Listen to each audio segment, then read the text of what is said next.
Hello, and welcome to a short video on grief during COVID, brought to you by the Mental Health and Recovery Services Board, serving Coshocton, Guernsey, Morgan, Muskingum, Noble, and Perry counties, hospice care, and our friends at the Muskingum County Library System.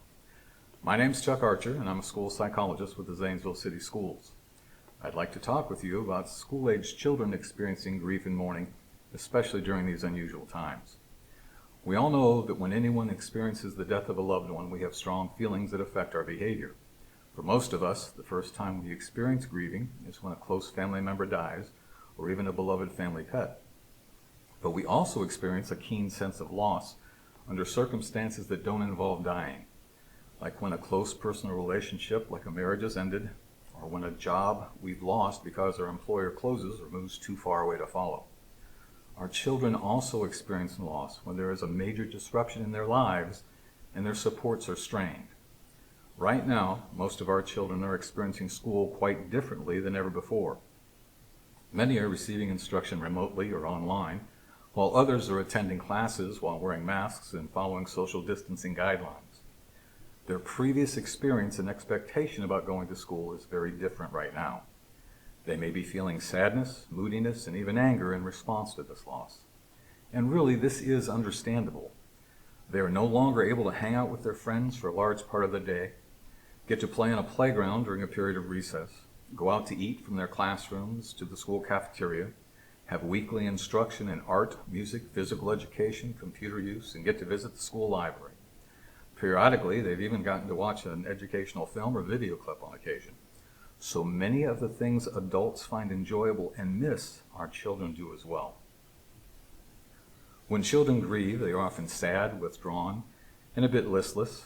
They also can be moody and quick to anger, or just be disagreeable and out of sorts. They may even become clingy and seem to be underfoot always, desiring our attention.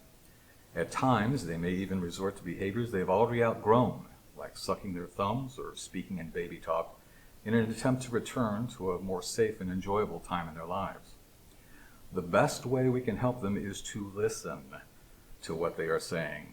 Encourage them to tell you how they feel and what they're thinking. I know often when we ask children how they're doing or what they did today, they often dismiss us with "I'm fine" or "nothing much." But when they are troubled, they will take the time to speak, and we need to frequently ask them to do so. We really need to listen to them without trying to finish a sentence or tell them how they ought to be feeling. We need to be patient with them and hear what they are feeling and tell them that this is understandable and to be expected, given the major changes that we all are experiencing right now. And we also need to be as honest as the day is long with them. We do not need to sugarcoat things or protect them from what is obviously going on around them right now. Try as we might, children are really good at absorbing information in spite of their young age. This also means that we sometimes have to admit we don't know an answer to their question. Some of them, especially the more difficult or tough ones. This might also be a good time to maybe turn off the TV or at least limit the news hour, especially when we're looking for any information about what's going on with the pandemic right now.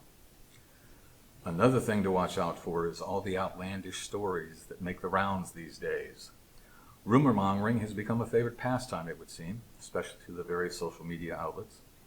Be on the lookout for wild tales that just don't pass the sniff test. Many things might be possible, but they're not all probable, and there is a difference. Children who are grieving really need reassurance that they are safe and protected by the people they look up to the most, their parents and caregivers.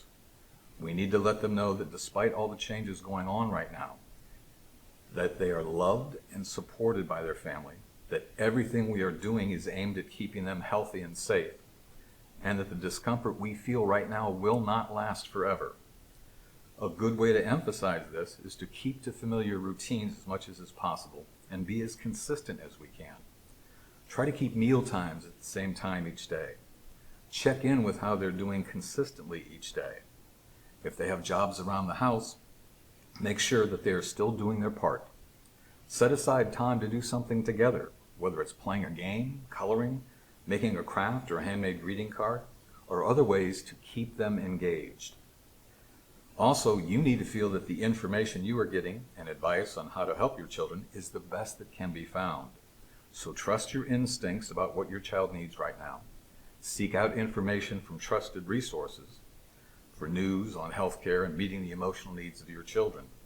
An internet search for children's mental health during COVID-19 or helping children grieve will take you to some excellent websites with tons of information. And a bit of a self-plug here, the National Association of School Psychologists has a website that has a wealth of information for parents and teachers. Closer to home is our member agencies that provide mental health and behavior services, which can be accessed by calling 740-454-8557, which is the phone number for the Mental Health and Recovery Services Board, or the folks at Genesis Hospice Care at 740-454-5682, the sponsors of this video. And you can also call your child's school and ask to speak with their teacher or building principal for good advice. You may even speak with one of our excellent counselors or even a school psychologist like myself.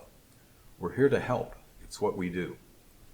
So thanks for watching this video about grief during COVID, brought to you by the Mental Health and Recovery Services Board, serving Coshocton, Guernsey, Morgan, Muskingum, Noble, and Perry counties, hospice care, and our friends at the Muskingum County Library System.